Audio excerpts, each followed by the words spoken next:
RSS పై CM Revanth చేసిన వ్యాఖ్యలపై fire అయ్యారు బీజేపీ నేతలు. పదవి పోతుందనే భయంతోనే సీఎం ఇలా మాట్లాడుతున్నారని విమర్శించారు. మరోసారి తప్పుగా మాట్లాడితే క్రిమినల్ డిఫమేషన్ కేసులు వేసేందుకు వెనకాడబోమన్నారు కాషాయం లీడర్స్.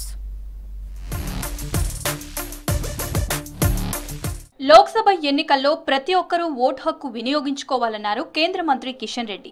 సికింద్రాబాద్లోని ఓ హోటల్లో జరిగిన ఫోరం టు ఇంప్రూవ్ థింగ్స్ ప్రోగ్రాంలో పాల్గొన్నారు. కేంద్రంలో మరోసారి మోదీ సర్కార్ రాబోతుందన్నారు. సికింద్రాబాద్లో తనను గెలిపించాలని ఓటర్లను కోరారు కిషన్ రెడ్డి. మీకు నచ్చిన వారికి ఓటు వేయండి. అదేవిధంగా గత 9.5 సంవత్సరాలుగా నరేంద్ర మోడీ గారి నాయకత్వంలో దేశంలో చేపట్టినటువంటి అనేక రకాల అభివృద్ధి కార్యక్రమాలను కూడా సమీక్షించి మళ్ళీ నరేంద్ర మోడీ గారిని ఆశీర్వదించాల్సిందిగా సికింద్రాబాద్ నియోజకవర్గం నుంచి మరి నన్ను గెలిపించాల్సిందిగా అన్ని వర్గాల ప్రజలను కోరుతా ఉన్నాను. ప్రధాని మోదీ వికసిత్ భారత్ కోసం కృషి చేస్తుంటే విపక్షాలు విభజిత్ భారత్ అంటున్నాయన్నారు రాజ్యసభ సభ్యులు లక్ష్మణ్.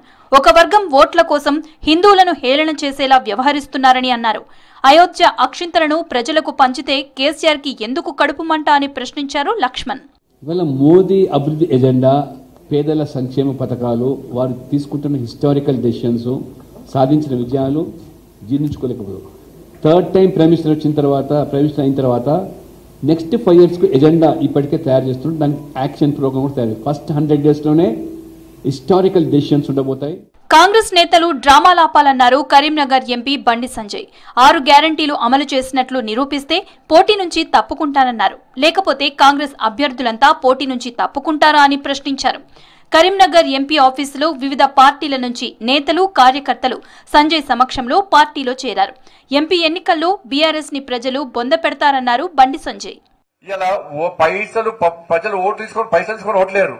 ఇలా పోలింగ్ రోజు ఓటు వేసేటప్పుడు పన్నా ప్రముఖ 5 సార్లు 10 మంది కార్యకర్తలు వేసుకొని వచ్చి ఓటైందని చెప్పారా. కానీ పన్నా ప్రముఖ చెప్పిన వాటి పక్కన పువ్వు గుర్తు మీద గట్టిగా గుద్దాలి. కాంగ్రెస్ పార్టీ దేశాన్ని దోచుకు తినే పార్టీ అని ఆరోపించారు నిజామాబాద్ ఎంపీ అరవింద్. త్వరలోనే సీఎం రేవంత్ రెడ్డి ఓటుకు నోటు కేసులో జైలుకు వెళ్లడం ఖాయమన్నారు. నిజామాబాద్ జిల్లా ఆర్మూరులో కిసాన్ మోర్చా సమ్మేళనంలో పాల్గొన్నారు అరవింద్. దేశం మొత్తం వస్తుంది, ఇక్కడ కూడా వస్తుంది. మక్క, చెరుకు, పసుపుకి సంబంధించిన ఫ్యాక్టరీలు వస్తాయి. వేల సంఖ్యలో ఉద్యోగాలు వస్తాయి. ఈ బాధ్యత అంతా మాది ఎన్ఆర్ఐ సోదరులని.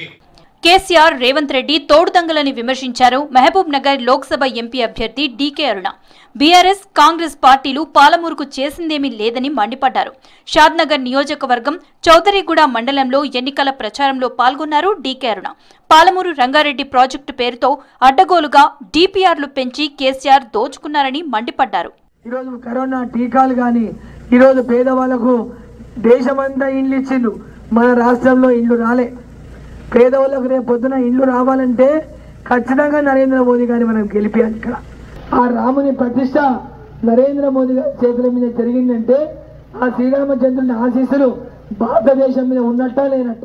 15 ఆగస్టు నాటికి రుణమాఫీతో పాటు అన్ని గ్యారంటీలు అమలు చేస్తే రాజకీయాల నుంచి సన్యాసం తీసుకుంటానన్నారు బీజేఎల్పీ నేత ఏలేటి మహేశ్వర్ రెడ్డి.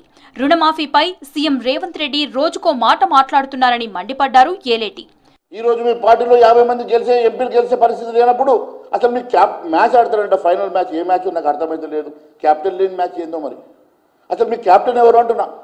మీరు అయితే 50 సీట్లు గెలిస్తే రేపు యూపీఏలో అసలు ఎవరు అపోజిషన్ లీడర్ అవుతారో, ఎవరిద్దరు క్యాప్టెన్ అవుతారో తెలియని పరిస్థితుల్లో కాంగ్రెస్ పార్టీ ఉన్నది. కాంగ్రెస్ పార్టీ అసత్య ప్రచారాలు చేస్తుందంటూ ఈసీని కలిశారు బీజేపీ నేతలు. బీజేపీ ఎదుగుదల చూసి కాంగ్రెస్ కు భయం పట్టుకుందని, అందుకే రిజర్వేషన్లు రద్దు చేస్తామని తప్పుడు ప్రచారం చేస్తున్నారన్నారు.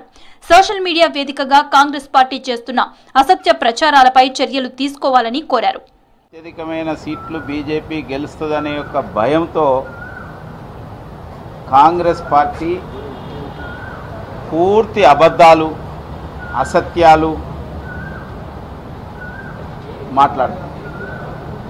మాట్లాడమే కాదు, అసత్యాన్ని, అబద్ధాలు ప్రచారం చేయడం కోసం కూడా చేస్తున్నది. జాతీయ స్థాయిలో కాంగ్రెస్ బలహీనంగా ఉంది. అప్పుడు కూడా ఇప్పుడు మరింత బలహీనపడింది కాంగ్రెస్. బీఆర్ఎస్ అసలు ఉండదా తెలంగాణ రాష్ట్ర రాజకీయాల్లో, దాని చరిత్రలో ఉండదా అనేటువంటి పరిస్థితికి బీఆర్ఎస్ వచ్చింది. ఈ నేపథ్యం జరుగుతున్న ఎన్నికలలో సహజంగా పట్టభద్రులందరూ కూడా ఇప్పుడైతే బీఆర్ఎస్కు వ్యతిరేకంగా ఉన్నారు.